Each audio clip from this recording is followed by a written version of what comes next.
Hi குட்டீஸ், நம்ம இன்னைக்கு என்ன கதை பார்க்க போகிறோம்னா திருக்குறள் பேஸ்டு ஸ்டோரி தான் நம்ம பார்க்க போகிறோம்.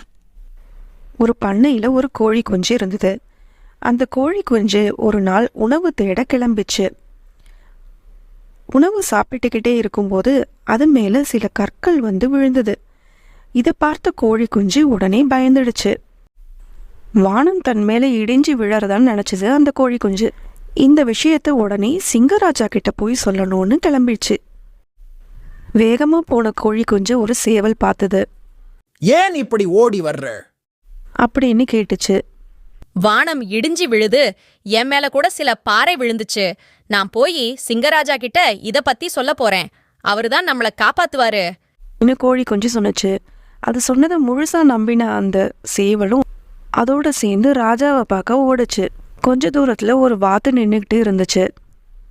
ஏன் இப்படி தலை தெறிக்க ஓடுறீங்க அப்படின்னு கேட்டுச்சு அந்த வாத்து. வானம் இடியிற விஷயம் உனக்கு தெரியாதா?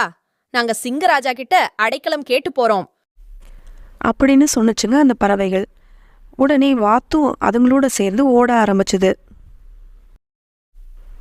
அப்போ அங்க ஒரு வான்கோழிய பார்த்துச்சுங்க. அதுகிட்டையும் வானம் இடிஞ்சு விழற விஷயத்த சொல்லி அதையும் கூட்டிட்டு ஓடுச்சுங்க. நடு காட்டுக்கு போனதும் ஒரு நரி அந்த ஓட்டத்தை நிறுத்துச்சு. என்ன பறவைகளா, என்ன அவசரம்னு இப்படி ஓடுறீங்க அப்படின்னு கேட்டுச்சு. நடந்ததை சொல்லுச்சுங்க அந்த பறவைங்க. உடனே அந்த நரி, இப்படி மெதுவா போனீங்கன்னா வானம் உங்க தலை மேல விழுந்துடும். எனக்கு ஒரு குறுக்கு பாதை தெரியும். அது வழியா வேகமா போய் சிங்கராஜா கிட்ட சொல்லி தப்பிச்சுக்கிடுங்க அப்படின்னு சொல்லுச்சு. எல்லா பறவைகளும் நரிக்கு பின்னாடி ஓட ஆரம்பிச்சாங்க. அப்பதான் அங்க ஒரு குகை வந்துச்சு. இதுக்குள்ளதான் சிங்கம் வசிக்குது, உள்ள போங்க அப்படின்னு சொல்லுச்சு நரி.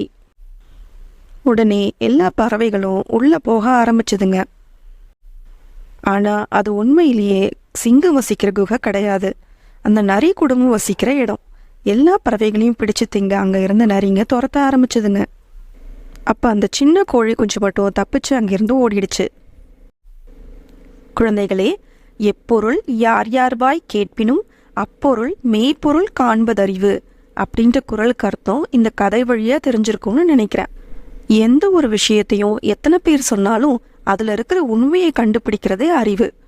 இல்லனா இந்த முட்டாள் கோழி குஞ்சோட முட்டாள்தனமான பேச்சை கேட்டு நரிக்கு உணவான பறவைகள் மாதிரி ஆபத்து தான் வரும். தேங்க்ஸ் ஃபார் வாட்சிங். Please like, share and subscribe.